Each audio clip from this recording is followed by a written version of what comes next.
Good afternoon, everyone. This is Joanne Stevens, and this is our Thursday call-in show. And today our guest is Kevin Walker of Northcountry in the Twin Cities. And I'll be introducing Kevin here in just a moment. He's going to talk about resident-owned communities. And Kevin is a national expert on helping residents become owners of their mobile home parks. And before I introduce Kevin, I want to make a few announcements. Our November newsletter is on the website, and the website is joannemstevens.com. Just go to the website and click on newsletters, and all of our newsletters are posted there. If you would like to receive the newsletter by mail or fax, you can contact me either by email or by phone, and we'll be glad to mail or fax the newsletter to you, or email it to you if you prefer that. Also, our newsletter for next month is going to feature Kevin Clayton, and Kevin Clayton, who is the CEO of Clayton Homes, has spent a very large amount of his own money to create some pretty powerful commercials on manufactured homes and manufactured home community living. So we're going to feature him and what he is trying to accomplish with that. Also, on the website, Joanne M. Stevens, you will find save the date information. We don't have registration information yet, but we do have some dates there for you to put on your calendar. And that is the MHI meeting, the first meeting of 2018, will be in early February in New Orleans. So eventually you'll be able to get information about that meeting and register for that meeting, or you can just go to the MHI website and do that. Also, we'll have the date for the Las Vegas meeting, which will be either in late April or early May, but we'll have those dates. It will be at the Paris Hotel in 2018.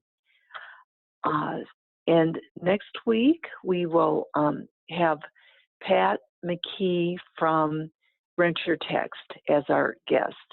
Also want to remind people that some of the manufactured housing businesses, manufacturers, and community owners that are publicly traded do have quarterly calls that you may listen to either during the actual call or get their webcast.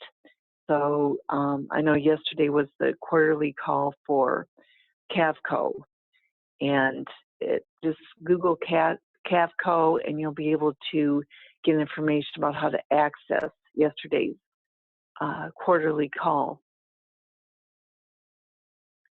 So I want to introduce Kevin Walker from Northcountry Foundation, which is based in the Twin Cities, and Kevin has a very deep understanding and commitment to residents owning their communities.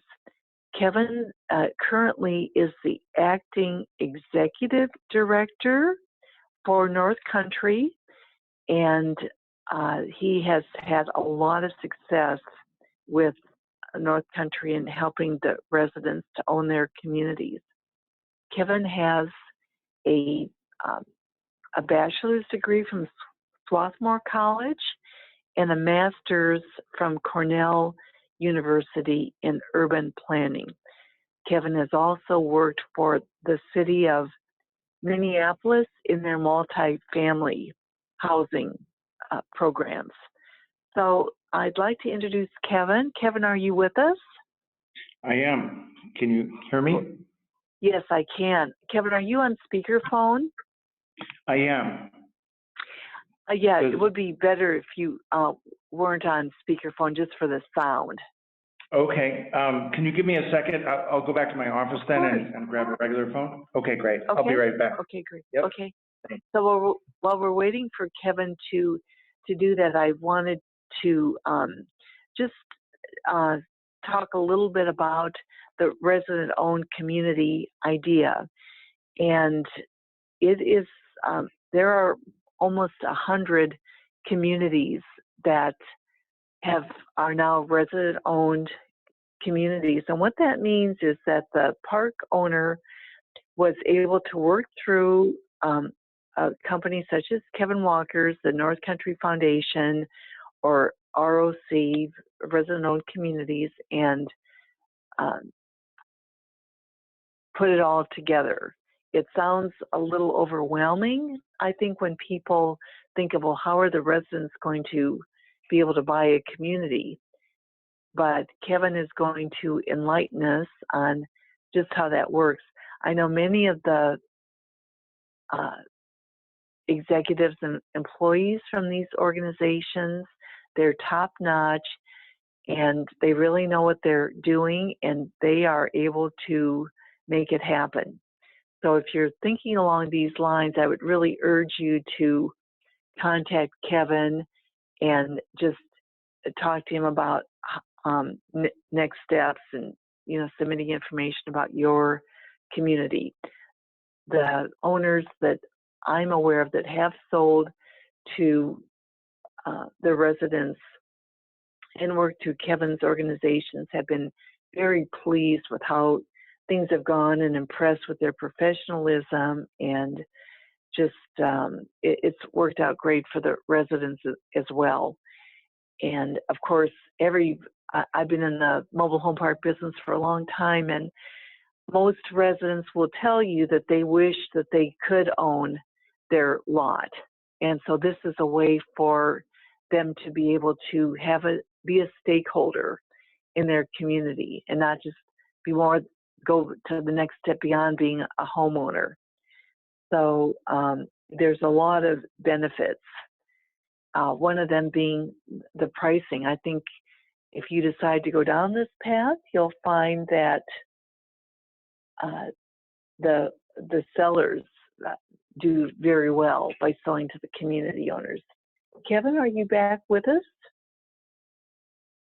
So we'll give him just another moment here. And I think I just heard Kevin, is that you? Yes, I'm back. Thanks. Oh, okay, great. Well, Kevin, I just, while we were waiting for you, I was just talking a little bit about how sellers that have worked through your organization and the ROC have been very pleased. If you're a seller, this is a way to really do very well in terms of pricing. But why don't we, start with, well, I guess I'll start by asking you the question that most mobile home park owners ask me when I have broached the subject of, have you ever thought about selling to your residents? And what residents have, or what park owners have said to me is, well, that will never work, because a lot of these residents, they can barely afford to pay their rent, let alone buy the community. So how do you respond to that?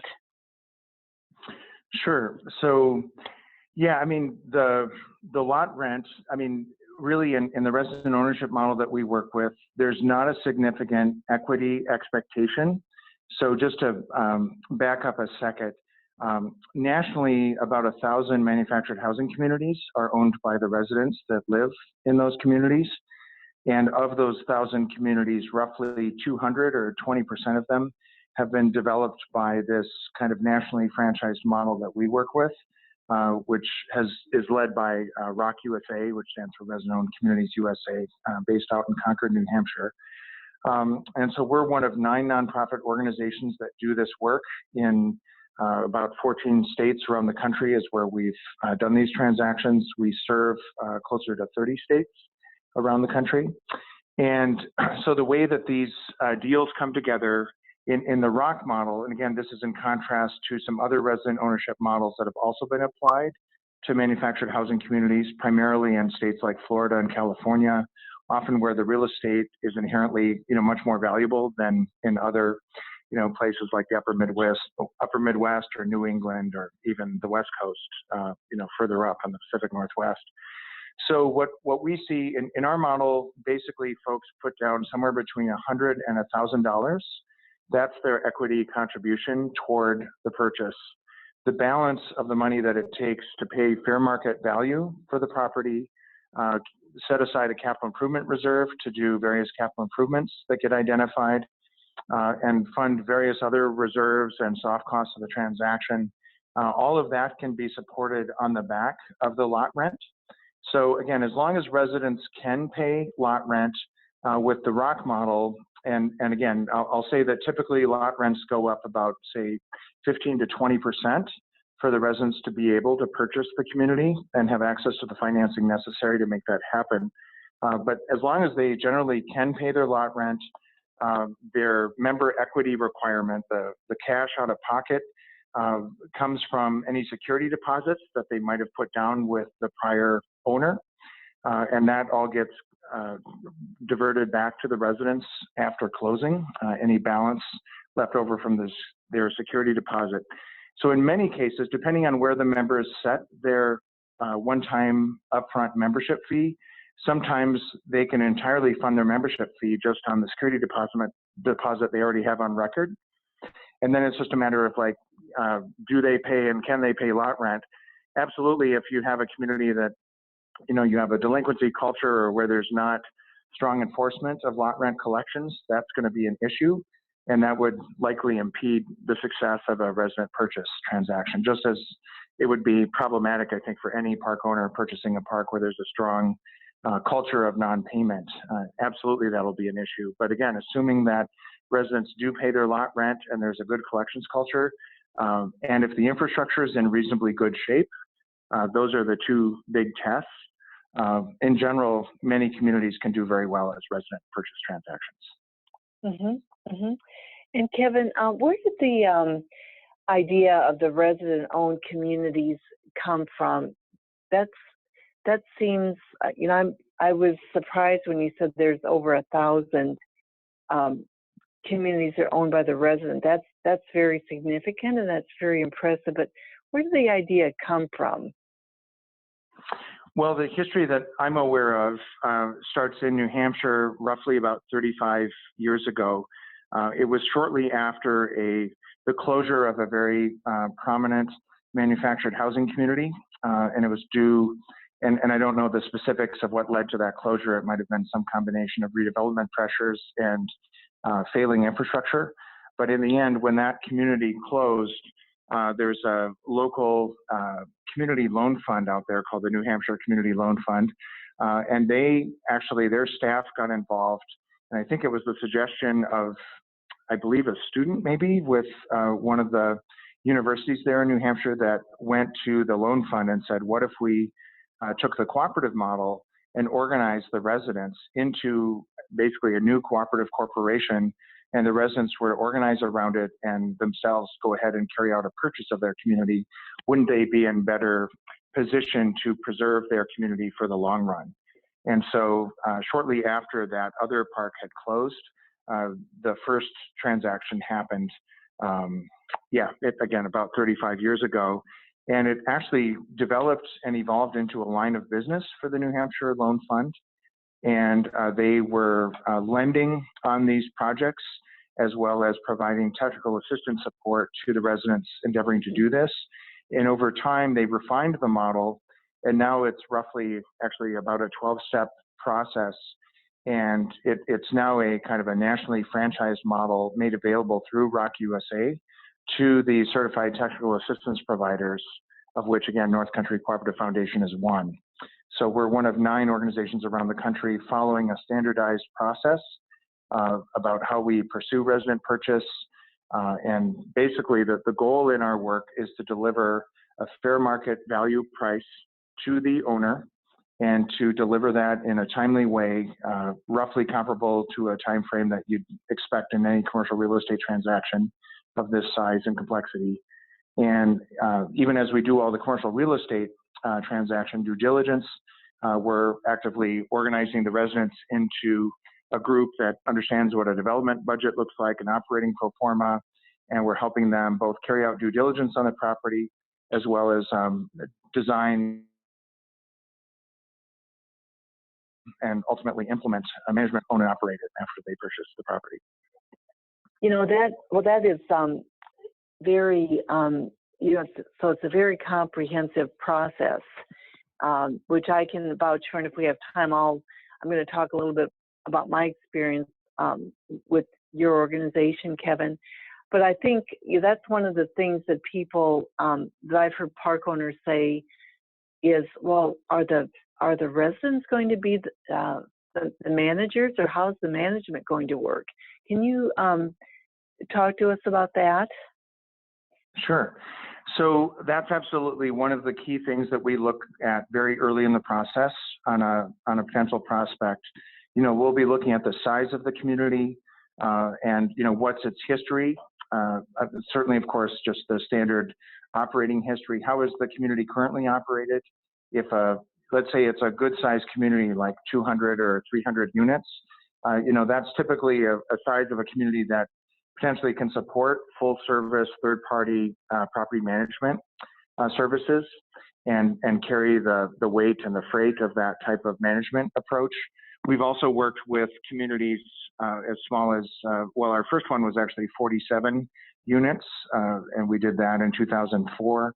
So that's a community where they've basically had a maintenance committee that carries out a lot of the routine tasks. They do lot inspections, and the board distributes those. They have a whole set of expectations about what the homes are to be well maintained. They have a collection system. I mean, a typical collection system for most of our communities is that the bookkeeper, as part of their responsibilities, is charged with sending out the first late rent letter to the household. And then there's like follow-up letters that get led by the board of directors, getting, you know, someone responsible for sending the follow-up letters, or frankly, more likely to go to the door and say, hey, you know, we're looking for lot rent from last month, as part of a larger, you know, collections effort, which ultimately, of course, can culminate into an unlawful detainer process where they partner with an attorney to do that. So broadly, kind of across the ROC USA portfolio, I would say there's about 3 approaches to management. At the high end, for typically larger communities that can support the operating cost expense, you'll find full service property management. In the middle range, we have kind of a DIY plus, or what we call, you know, do-it-yourself plus, which is typically where you'd have a part-time on-site manager. Sometimes that manager also performs maintenance functions for the community. And then on the kind of lowest end of the scale, and then at the DIY plus level, they'll engage a third-party bookkeeper, often a CPA firm, to do their monthly financials and run the books and file the taxes. And then depending on the size of the community, there may be a third-party audit required by the lenders as well. And then third, there's a DIY approach where the residents have their own committees that basically carry out various functions that are part of the ownership's responsibility. So they'll have a membership committee, a finance and operations committee, a maintenance committee, and then the committees report to the board of directors. The board of directors are elected by the membership. In all of our cooperatives, members make all the big decisions. So they set their lot rent within the parameters that the lender sets forth about expectations on debt coverage. The members make the big capital improvement decisions. You know, how many streets should we improve this year? Where will those funds come from? That all gets approved at the membership level. And then thirdly, they elect their leadership. So the board of directors is elected by the members as well. And it turns out to be, and, you know, as with any homeowner association, there's, you know, bumps and starts along the way, but we're here and our counterparts around the country are there to support the cooperative's long-term success. And based on the track record, there's good reason to think that that'll be the end result. Yeah, so there's almost like a safety net for the whatever management model is selected, that you're the default button if there's problems or questions. Right, and I would say, I mean, our role as technical assistance providers is really to support the effective governance of the community. You know, we always say, I mean, we don't make really any of the decisions for the residents. The residents themselves, you know, again, if you're a member, you have a vote and a direct say in each of those three big decisions I described. And then it's really the board of directors' responsibility to oversee the day-to-day management operations of the community. So for instance, and we've been through any number of supporting board, both transitions and leadership on the board, which is again the governance side, as well as the board's effective swapping out of property management regimes. So we've had some cases where they've started out in a DIY approach, where they really have no on-campus paid staff, especially the smaller communities. But in some cases, you know, those groups, we just had one of our co-ops this year, you know, vote for a lot rent increase to support the weight of carrying a new part-time on-site position. And so that's ultimately, those are all decisions that the residents themselves make. And our job is to help coach them toward good decision-making. What are the key pieces of information you all need to make an informed decision? And in the end, you know, it's the residents themselves that live with the results of those decisions. Well, that's quite fascinating that the residents are making the decision to raise the rent, because I would think that, well, they're making that decision, they really understand the numbers, where before, when they were a tenant, my experience of a lot of, you know, working with a lot of parks and a lot of residents is they don't think there's any expenses, you know, basically to running the properties. But once they become an owner, they probably learn pretty quickly that there's, you know, quite a lot of expenses. And so,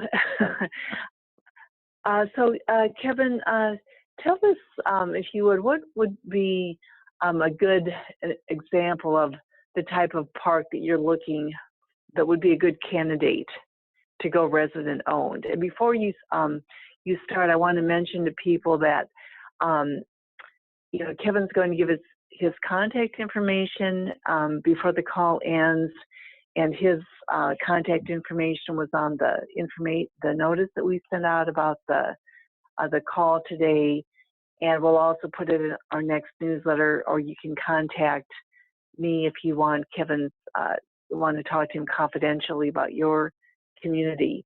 So, and I have worked with Kevin and his organization. And if you're a community owner that's thinking about selling, I do highly recommend Kevin's organization or any of the resident-owned community entities. So, Kevin, what is a good park candidate for your organization to assist with the residents purchasing? Sure. So I guess in response to that, I'd say, first of all, the same best candidates for an investor to look at an excellent candidate. I mean, likely many of the same criteria are on the list. You're looking for ideally a park with excellent workable or, you know, functional infrastructure. So the water, sewer, street systems all need to be, you know, working in reasonable shape and with a good, decent, useful life left in the systems. So that's a key consideration for, again, a best candidate opportunity. I will say we have worked with a few communities where the infrastructure has had deferred maintenance issues. And I mean, we can do the deal typically, and we can drive over some of that with, again, a lot rent increase. But there is a place at which, and I'm sure participants in this call are well aware of, you know, situations where a community is kind of on its last legs. That would not be typically a winning candidate for resident ownership. And certainly the kind of rigorous underwriting that all of our deals go through would likely preclude a successful outcome there. And, you know, where it's basically self-evident that the infrastructure is pretty well in unsalvageable shape, we would pick that up early typically and may not be even in the conversation to try to pursue it. So infrastructure is a key consideration. Occupancy, we're looking for good occupancy. In terms of park-owned homes, we generally seek out communities with less than a 25% ratio of park-owned homes. Mostly we work with communities with well less than that. But again, if it's like, 40 or 50% park-owned homes, it's challenging for us to get financing with the primary lending sources that we use to put that together. That said, we just closed on our most recent project here, October 12th, and that's roughly 120 home site community outside of Rochester, Minnesota. And that community had 9 park-owned homes. And we do have a channel of financing that can be applied to park-owned homes, assuming they have some value and are in reasonable enough shape to justify paying for them. So that's our first direct experience where we've seen the park-owned homes financed through a separate line of credit. We've worked out other arrangements on park-owned homes too, depending on what a seller is seeking. Sometimes a seller is willing to leave park-owned homes in the community and basically operate them as rental income even after the whole property goes resident-owned. So we're open to exploring ways to address the PO or the park-owned home situation. The other thing that we're looking for as an organization, ideally, is communities within a 2.5-hour driving distance of our office in Minneapolis, or maybe just to say travel time. We have one community actually way out in Kenosha, Wisconsin, which is about 45, 50 minutes north of Chicago. And the staff fly out to provide services to that community, which works because we can get to Milwaukee, relatively cheaply, and rent a car and get down to the community as needed. So again, our service area for our organization are the Dakotas, Minnesota, Wisconsin, and Iowa. So kind of the 5 states of the upper Midwest. We're also in the early stages of even looking at some options up north of us in the prairie provinces of Canada, but that's in the early stages as well. So yeah, I guess that's the summary of what we're looking for in communities. One last thing I would just add to that is that it's greatly helpful if there's already a strong sense of community in a park. We see that escalate over the co-op conversion process. So both during that pre-purchase phase where they elect a board of directors, the board works with us. We have meetings literally every week, 2 to 3 hours every week, and sometimes even more than that, leading up to the purchase. And again, it's all in the interest of delivering a timely purchase to the park owner, and also to help keep the momentum through the process. So that's worked well for us. And well, I can understand, you said the sense of community. And how do you define a sense of community? Yeah, so I don't, it can come in a variety of ways. We, starting from the first meeting that we have with residents, we can pretty quickly identify what the dynamic is like in the community. Again, we've been doing this work for, 14 years or so.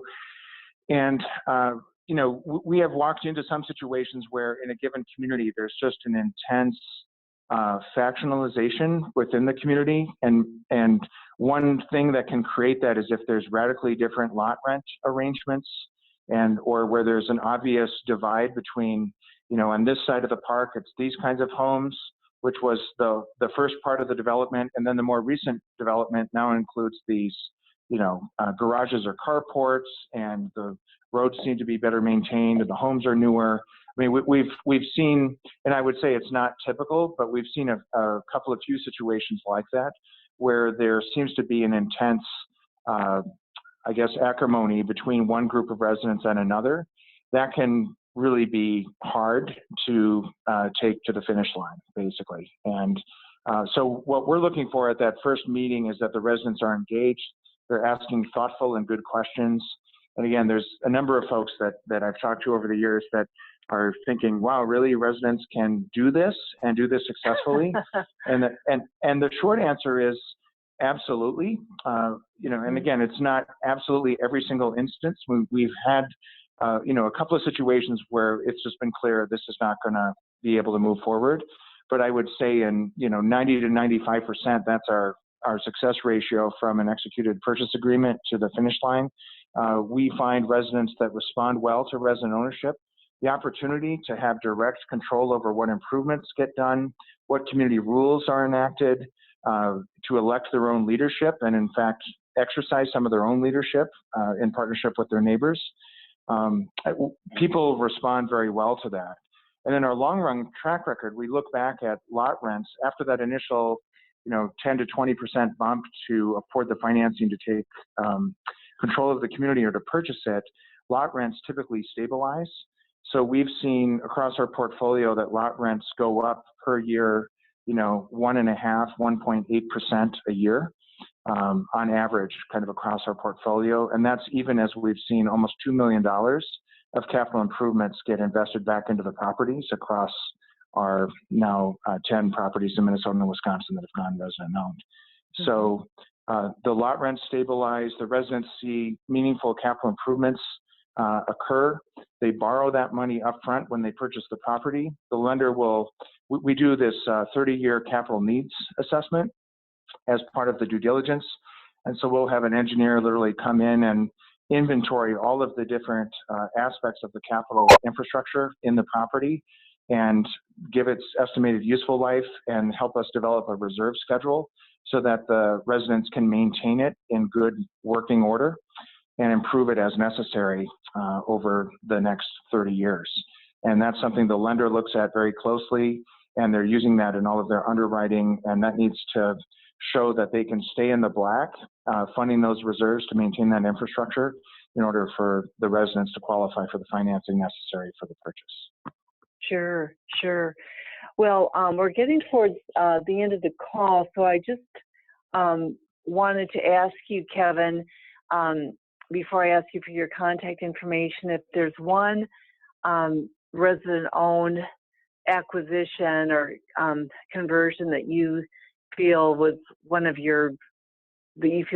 a great success story. Does anything come to mind? Sure, I could tell many stories in response to that question. I know. But here's one. So Park Plaza Cooperative is an 88-unit park in Fridley, Minnesota. So this is about 8 or 9 miles north of Minneapolis.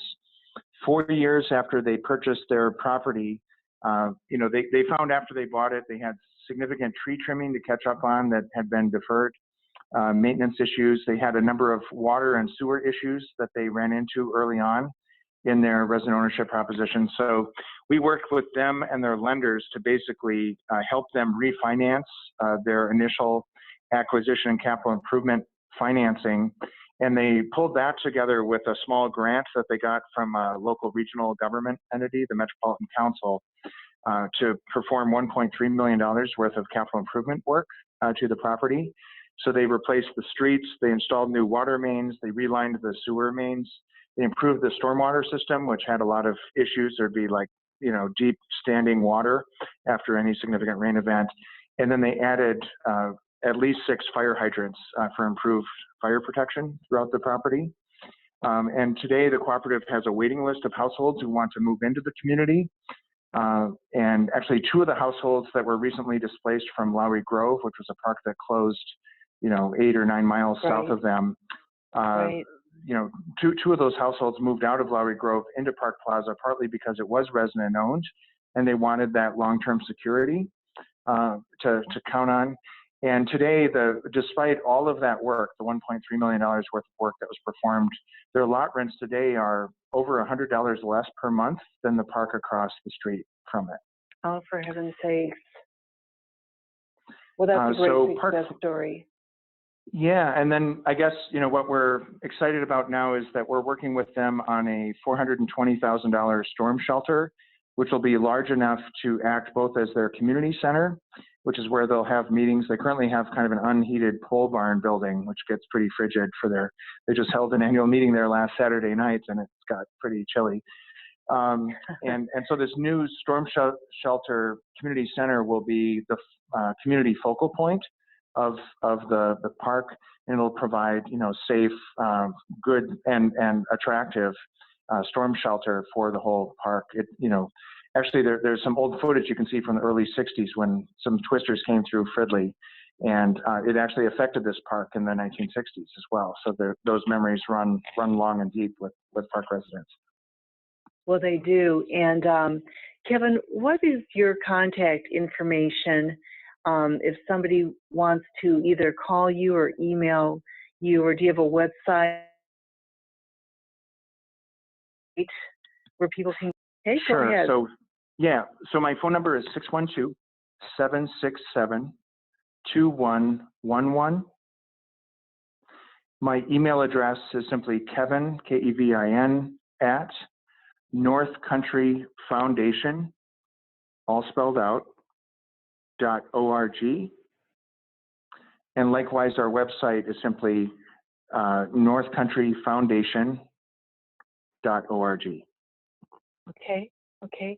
Well, we'll post that on our YouTube along with this call, and we'll put this information in our upcoming newsletter so people can access the information. But as I mentioned, I highly recommend that park owners who are considering a sale give serious consideration to Northcountry Foundation and calling and working with Kevin Walker, because it really is a win-win, both for if you're the park owner and you're selling your property, it's a win, and if you're a resident in that community, it's also a win.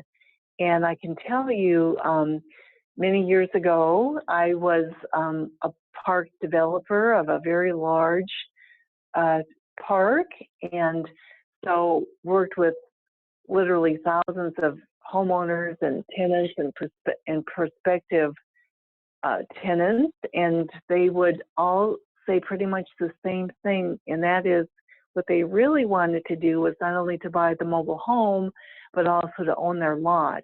And of course, most parks just aren't, you know, that just isn't the way it operates. So I think this is something that is, you know, very important for the longevity of these parks. And so thank you, Kevin, for this information. And also, I want to remind our listeners that next week, our guest will be Pat McKee, and Pat founded Renter Text as a way to sell and rent homes in communities faster and cheaper. So better, faster, cheaper, and he's going to tell us how we can do that with getting more of our homes rented or sold. So thank you, everybody, and thank you, Kevin Walker, for being our guest today. We'll talk to you next week, everybody. Okay, Thanks. Take care. Bye, Kevin. Bye, everybody.